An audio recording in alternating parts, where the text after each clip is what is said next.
다 같이 신앙 고백드리겠습니다. 나는 전능하신 아버지 하나님 천지의 창조주를 믿습니다. 나는 그의 유일하신 아들 우리 주 예수 그리스도를 믿습니다. 그는 성령으로 잉태되어 동정녀마리아에게서 나시고 본디오 빌라도에게 고난을 받아 십자가에 못 박혀 죽으시고 장사된 지 사흘 만에 죽은 자 가운데서 다시 살아나셨으며 하늘에 오르시어 전능하신 아버지 하나님 우편에 앉아 계시다가 거기로부터 살아있는 자와 죽은 자를 심판하러 오십니다. 나는 성령을 믿으며 거룩한 공교회와 성도의 교제, 죄를 용서받는 것과 몸의 부활과 영생을 믿습니다. 아멘. 찬송가 430장, 찬송가 430장을 찬양합니다. 저와 같이 길 가는 것 즐거운 일 아닌가. 우리 주님 걸어가신 발자취를 밟겠네. 한 걸음 한 걸음 주 예수와 함께 날마다 둘이 걸어가리. 어린아이 같은 둘이 미련하고 약하나 주의 손에 이끌리어 생명길로 가겠네. 한 걸음 한 걸음 주 예수와 함께 날마다 우리 걸어가리. 고집 피는 들판이나 험한 골짜기라도 주가 인도하는 대로 주와 가겠네.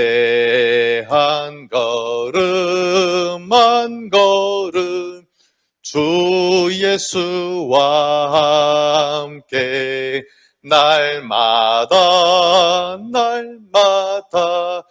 우리 걸어가리. 옛 선지자의 녹같이 우리들도 전국에 들려갈 때까지 주와 같이 걷겠네. 아멘. 한 걸음 한 걸음 주 예수와 함께 날마다 우리 걸어가. 한 걸음 한 걸음 한 걸음 주 예수와 함께 날마다 우리 걸어가리. 아멘. 말씀은 신약성경 로마서 15장 1절에서 13절까지 천천히 교독하시겠습니다. 신약성경 260면 로마서 15장 1절에서 13절까지 교독하시겠습니다. 믿음이 강한 우리는 마땅히 믿음이 약한 자의 약점을 담당하고 자기를 기쁘게 하지 아니할 것이라. 그리스도께서 자기를 기쁘게 하지 아니하셨나니 기록된 바 주를 비방하는 자들의 비방이 내게 미쳤나이다 함과 같으니라. 이제 인내와 위로의 하나님이 너희로 그리스도 예수를 본받아 서로 뜻이 같게 하여 주사.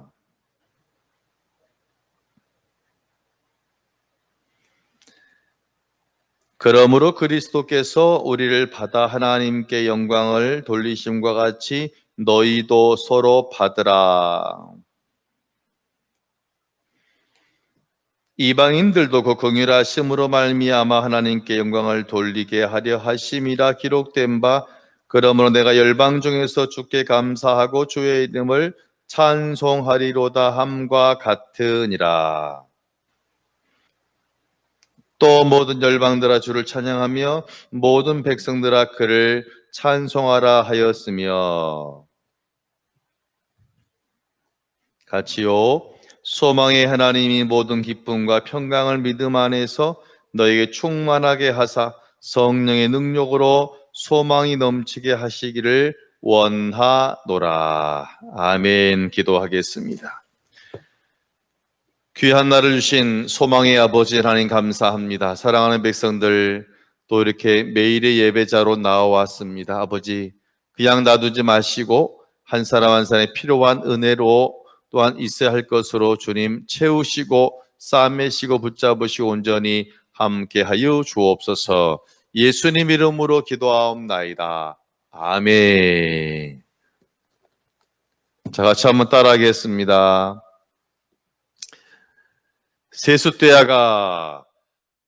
세숫대야가 밥그릇을 품어야 한다. 오늘 말씀의 제목은 세숫대야가 밥그릇을 품어야 한다. 반대로 말하면 밥그릇은 세숫대야를 품을 수 없습니다. 부제는 뭐냐면 하나님이 성도에게 요구하는 것이 무엇일까? 하나님이 저와 우리 오늘 예배로 나온 여러분들에게 원하는 것이 무엇인지 오늘 말씀을 통하여 깨닫는 복된 시간이 되어지시기를 주의 이름으로 축원합니다. 첫째로 우리에게 믿음이 연약한 자를 품으라.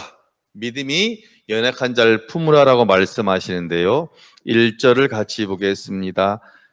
믿음이 강한 우리는 마땅히 믿음이 약한 자의 약점을 담당하고 자기를 기쁘게 하지 아니할 것이라. 아멘. 교회를 나오는 성도들에게는 믿음이 있는데 그 믿음은 사이즈가 다 같지 않아요. 어떤 사람은 믿음이 큰 사람이 있고 어떤 사람은 아직 믿음이 연약한 사람이 있습니다. 꼭 비유하자면 세숫대야 같은 그런 많은 걸 담을 수 있는 믿음이 있고 밥그릇같이 조금만 담을 수 있는 그런 믿음이 또한 있다는 것입니다. 중요한 것은 밥그릇은 도저히 세숫대야를 감당할 수 없잖아요. 그러나 세숫대야는 밥그릇을 품을 수 있습니다. 즉 믿음이 강한 자가 믿음이 연약한 자를 품는 것이지 믿음이 연약한 자가 믿음을 강한 자를 품을 수는 없기 때문에 그렇습니다. 그래서 15장 1절에 보니까 믿음이 강한 우리는 마땅히 믿음이 약한 자의 약점을 같이 합니다. 담당하고. 즉 믿음이 큰 세숫대야 같은 그런 강한 믿음을 가진 사람이 조그만 그릇 같은 그런 믿음을 가진 사람의 약점을 담당하라라고 했는데 원어 성경을 보니까 담당한다는 것은 뭐냐면 같이 합니다. 짐을 나르는 것이다. 즉 그냥 믿음이 강한 자가 믿음이 연약한 자를 담당한다는 것은 뭐냐면 내가 그냥 도와줘야지 이런 차원이 아니라 믿음이 연약한 사람, 그 사람이 짐을 지고 있는 그 사람의 짐을 내가 들어서 내 어깨에 메고 가는 것과 같아요. 즉 담당한다는 것은 내 짐을 내가 지는 것이 아니라 상대방의 연약한 사람의 짐을 내가 지는 것입니다. 내 짐도 아닌데 내가 져야 하니 성질도 날 수 있고요. 짜증도 날 수 있어요. 하지만 우리가 온전히 그래도 그 짐을 내가 지고 감당하는 것이 하나님께서 원하시는 하나님의 뜻이란 사실입니다. 사도행전 9장에 보면 사람들이 회심한 사도 바울을 믿어주지 않아요. 혹시 가짜로 이중 스파이가 아닌가, 내가 혹시 피해를 입지 않을까, 사람들이 사도 바울의 그 진실한 회심을 믿어주지 않고 피해 다니기 시작합니다. 사도 바울이 얼마나 답답했겠습니까? 그때 바로 바나바라는 사람이 총대를 매는 거예요. 바나바가 사울을 불러서 품어주고 제자 훈련하고 사랑해 줍니다. 그러므로 그가 1차, 2차, 3차 로마까지 그런 위대한 전도자가 될 수 있었어요. 곧 바나바라는 사람이 사도 바울을 품지 않았다면 아마 그렇게 대단한 위대한 전도자가 되기가 쉽지 않았을 것입니다. 대신에 이렇게 품는 것은 뭐냐? 분명히 우리가 어떤 남의 짐을 대신 져야 하는 대가를 져야 하는 거예요. 또한 창세기에도 보면 아브라함과 조카 롯이 있습니다. 아브라함은 조카를 위해서 자기가 양보를 합니다. 목자들끼리 소유가 많아지니까, 즉 양떼가 많아지니까 풀이 적어지잖아요. 그래 맨날 싸웁니다. 그래 땅을 창세기 13장에 보면 나누는데 아브라함이 내가 삼촌이니까 너 이쪽에 내가 먼저 택할게 라고 하지 아니하고 아브라함이 조카에게 선택을 줍니다. 롯아 너가 선택해라. 내가 동을 하면 내가 서울을 택하고 너가 남을 택하면 내가 북을 택할게. 이것이 바로 뭐냐면 연약한 자에 대해서 짐을 내가 지는 것입니다. 그래서 먼저는 하나님이 우리에게 원하시는 건 뭐냐? 믿음이 강한 자는 믿음이 연약한 자를 비판하는 것이 아니에요. 믿음이 강한 자는, 즉 세스토야 같은 큰 믿음을 가진 사람은 그 믿음이 연약한 사람의 그 짐을 내가 같이 져주는 것, 이것이 바로 하나님께서 우리에게 원하시는 것입니다. 같이 합니다. 짐을 져야 한다. 할렐루야. 또한 2절에 보면 뭐라 말씀하시냐면 이웃을 기쁘게 해야 된대요. 같이 합니다. 이웃을 기쁘게 하라. 2절을 읽겠습니다. 우리 각 사람이 이웃을 기쁘게 하되 선을 이루고 덕을 세우도록 할지니라. 아멘. 즉 예수를 믿고 이 세상을 살아가는 성도들은 나만 기쁘게 하는 존재가 아니라는 것이에요. 내 주변 사람들, 우리와 함께 더불어 사는 이웃에게도 기쁨이 돼야 하는데 대신 그 기쁨을 주는데 원칙이 있습니다. 그것이 뭐냐면 2절 중간에 보니까 같이 합니다. 선을 이루고 덕을 세우라. 즉 우리가 이웃을 기쁘게 하는 것은 좋은데 대신에 선을 이루고 덕을 세우는 그런 원칙과 기준 안에서 이웃을 기쁘게 해야지, 그런 것을 다 배제하고 그냥 무조건 수단과 방법을 가리지 말고 이웃을 기쁘게 하라는 것은 아닙니다. 쉽게 말하면 이렇게 예를 들 수 있습니다. 어떤 사람이 내 옆에 있는 사람을 전도하고자 합니다. 그러려면 내가 그 사람에게 시간을 투자해야 되잖아요. 함께 있어줘야 되잖아요. 그러면서 그 사람을 이해하기 위해서, 그 사람 마음을 얻기 위해서 술을 같이 먹으러 가요? 같이 용하다는 점쟁이한테 점을 보러 가요? 주일날 교회를 안 나오고 전화해 봤더니 뭘 하냐면 예 목사님 제가 그 사람 전도하려고 같이 저 섬으로 2박 3일 여행 갔다 왔어요. 이것은 우리가 이웃을 기쁘게 하되 선을 이루고 덕을 세우는 것이 아닙니다. 우리가 술 먹으러 가고 점 보러 가고 같이 놀러 간다면 이것은 명분은 좋지만, 내가 저 사람의 영혼을 사랑한다는 명분은 좋지만 결국은 성령을 근심되게 만드는 것과 똑같다는 것입니다. 왜냐하면 성도는 세상을 변화시키는 사람이지 세상에 동화되는, 세상에 세속화되는 사람이 아니기 때문입니다. 정말 우리가 특별히 이 시기 가운데 이웃을 기쁘게 해야 될 줄로 믿습니다. 할렐루야. 그것은 바로 상식을 지키는 것이에요. 상식.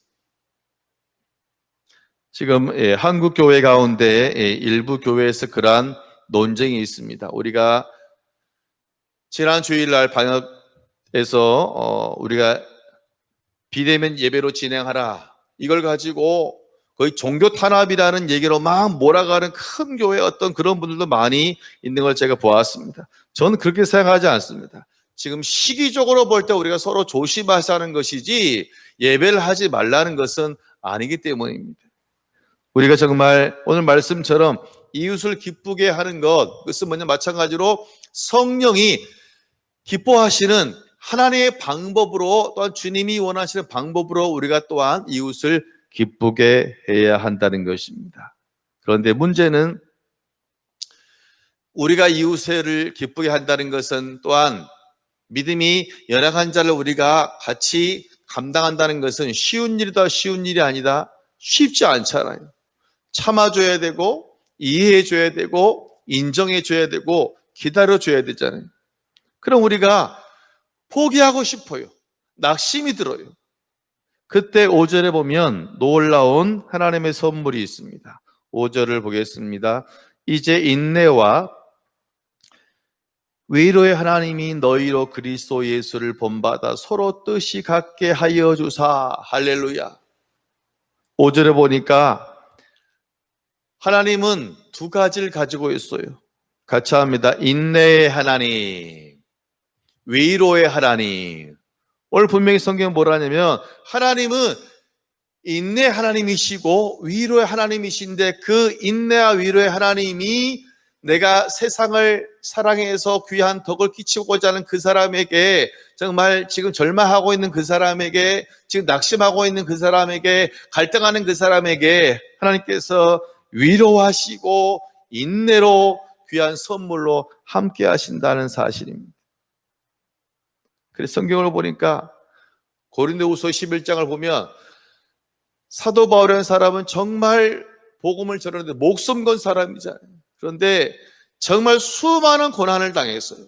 자연의 고난을부터 시작해서 또한 동족의 고난부터 시작해서 얼마나 많은 고난을 당하는지 몰라요.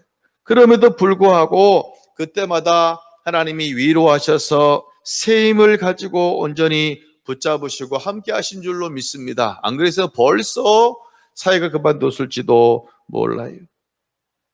특별히 사랑하는 우리 교우들이 주회를 감당할 때에 낙심될 일이 많지 않겠습니까? 정말 속상한 일이 분명히 있습니다. 그때 사람의 위로가 아니라 오늘 말씀하신 위로의 하나님께서, 인내 하나님께서 여러분을 붙잡으시고 위로하고 싸매시기를 주의 이름으로 축원합니다.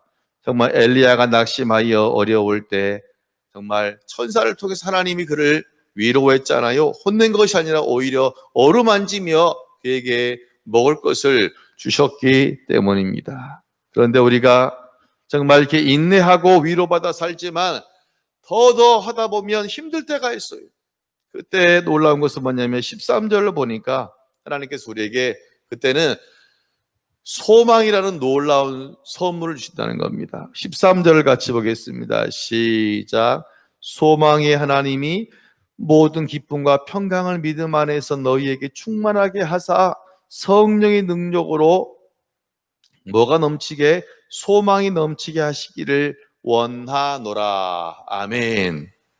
소망은 오늘의 고난을 이겨낼 수 있는 힘이고요, 소망이 있는 자는요 불행 가운데서도 행복을 찾을 수 있는 그런 능력이 있는 사람이, 또한 소망이 있는 자는 고통 가운데서 웃을 수 있는 여유로움이 있는 사람이 누구냐? 바로 소망을 가진 사람이에요. 그런데 그 소망의 시작은 사람이 아니에요. 내가 아니에요. 바로 그 소망의 시작은 오늘 본문에 보니까 하나님이다라고 분명히 말하고 있습니다. 그렇다면 우리 성도가 살아가면서 주회를 하다가 또한 정말 믿음이 연약한 자를 품고 이웃을 기쁘게 하는 그런 과정 가운데서 너무너무 힘들고 너무너무 절망할 때가 있습니다. 그때 소망의 하나님을 바라보시기를 주의 이름으로 축원합니다. 왜냐하면 소망의 대상은 사람이 아니에요. 소망의 대상은 하나님이기 때문에 그렇습니다. 그럼 사람은 뭐냐? 사랑해 주어야 할 대상이고 믿어 주어야 할 대상이 바로 누구냐면 사람이라는 존재이기 때문입니다. 그러나 우리가 바라보는 하나님은 소망의 하나님이시고 우리는 그를 믿고 평생 의지하여 나아갈 수 있어요. 그래서 디모데전서 6장 17절은 이렇게 말하고 있어요. 내가 이 세대의 부한 자들을 명하여 마음을 높이지 말고 정함이 없는 재물에 소망을 두지 말고 오직 우리에게 모든 것을 후히 주사 누리게 하시는 하나님께 소망을 두라. 사람에게 소망을 두지 말고 물질에 소망을 두지 말고 하나님께 소망을 두래요. 그래서 하나님이 소망을 주시면 어찌 되는지 아십니까? 히브리서 6장 19절 보니까 우리가 이 소망이 있는 것은 영혼의 닷 같아서 튼튼하고 견고하여 휘장 안에 들어가나니. 아멘. 소망은 뭐냐? 하나님이 소망을 주시면 우리가 주의 일을 감당하다가 또한 세상에서 많은 풍랑, 있을지라도 우리를 온전히 견고하게 붙잡는 닭과 같은 것이다 라고 말하고 있습니다. 그래서 저는 스바냐 3장 17절의 찬양을 보고 찬양을 부를 때마다 저는 소망이란 단어를 떠오릅니다. 이런 가사로 시작됩니다. 너의 하나님 여호와가 너의 가운데 계시니 그는 구원을 베푸실 전능자시라. 그가 너로 인하여 기쁨을 이기지 못하시며, 그 다음 가사가 너를 잠잠히 사랑하시며 너로 인하여 즐거이 부르며 기뻐하시리라 하리라. 할렐루야. 하나님이 함께하는 그 사람에게 지금 태풍 가운데 서 있을지라도 그 사람에게는 소망이 있다는 사실입니다. 믿음 안에 사는 사람은 결국 그에게 소망이 있는 거예요. 그러나 믿음을 떠난 사람에게는 소망이 죄송하지만 없는 것입니다. 결국 소망이 있는 사람이 행복한 사람이에요. 젊은 사람이 행복한 것이 아니라 소망이 있는 사람이 행복하고, 아무리 젊고 유능할지라도 소망이 없는 사람은 결국 불행한 사람이 되고 말기 때문입니다. 여러분, 말씀을 정리하고자 합니다. 하나님께서 성도에게 요구하시는 것은 바로 이것입니다. 무엇이냐면 믿음이 강한 자는 믿음이 연약한 자를 품어주라.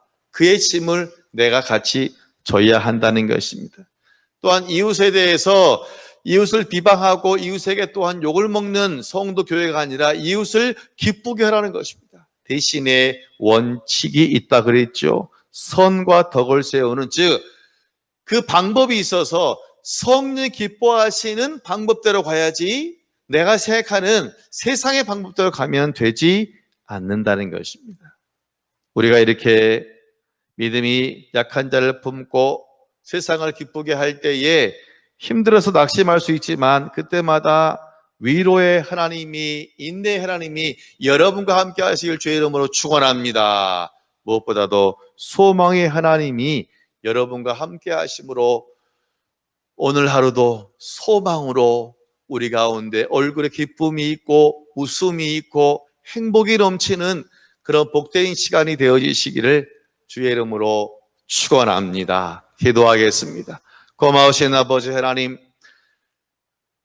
우리가 주님의 사람으로 살아간다는 것은 그냥 교회 안에서만 살아간다는 것이 아니라 교회 안팎을 책임져야 한다는 것입니다.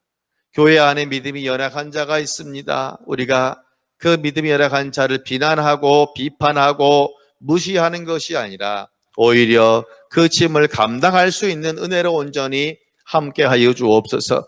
교회는 이웃을 기쁘게 해야 됩니다. 교회는 세상을 기쁘게 해야 됩니다. 대신 방법은 세상이 원하는 방법이 아니라 성령이 기뻐하시는, 주님이 좋아하시는, 하나님이 원하시는 방법대로 세상을 기쁘게 하여 덕을 세우는 자가 될 수 있도록 아버지 함께하여 주옵소서. 이를 위해서 수고하다 보면 짜증나고 화나고 낙심되고 정말 실망이 옵니다. 그때마다 주님 위로로 온전히 함께 하시고 또한 인내함을 허락하시고 무엇보다 소망을 주셔서 우리 고난 가운데서 낙심 절망 가운데서도 웃고 바라보며 걸어갈 수 있도록, 포기하지 않도록 주여 온전히 함께하여 주옵소서. 특별히 오늘 살아가는 교우들, 주님께서는 너로 인하여 기쁨을 이기지 못한다, 나는 내가 있어서 너무 좋다 말씀하시니 감사합니다. 우리가 오늘 또 주님이 원하신 일 감당함으로 주님의 기쁨이 되는 복된 성도로 함께하여 주옵소서. 아버지, 대한교회 이제 재개발 놓고 있는 가운데 있사오니 가나안 땅을 허락하여 주옵소서. 귀한 땅을 허락하셔서 우리 교우들 기쁨으로 마음껏 즐거이 예배할 수 있도록, 친교할 수 있도록 붙잡으시며 코로나 속히 물러가고 이제 온전히 강건함으로 서로 얼싸안고 예배하며, 또한 아버지여 이번 수해로 또 태풍으로 하나님 어려운 자가 있습니까? 위로하셔 싸매시고 붙잡으셔서 회복시켜 주옵소서. 오늘 하루도 주님으로 인하여 우리 가운데 입술에 웃음이 감사 끊이지 않기를 원하오며 예수님 이름으로 기도하옵나이다. 아멘. 하늘에 계신 우리 아버지, 아버지의 이름을 거룩하게 하시며 아버지의 나라가 오게 하시며 아버지 뜻이 하늘에서와 같이 이 땅에서도 이루어지게 하소서. 오늘 우리에게 일용할 양식을 주시고 우리가 우리에게 잘못한 사람을 용서하여 준 것 같이 우리 죄를 용서하여 주시고 우리를 시험에 빠지지 않게 하시고 악에서 구하소서. 나라 권능과 영광이 영원히 아버지의 것입니다. 아멘. 주신 말씀 기억하시면서 교회 부흥과 또한 재개발과 우리 수험생들을 놓고 또 우리 가정 한 사람 한 사람의 문제를 놓고 주여 외치고 기도하겠습니다.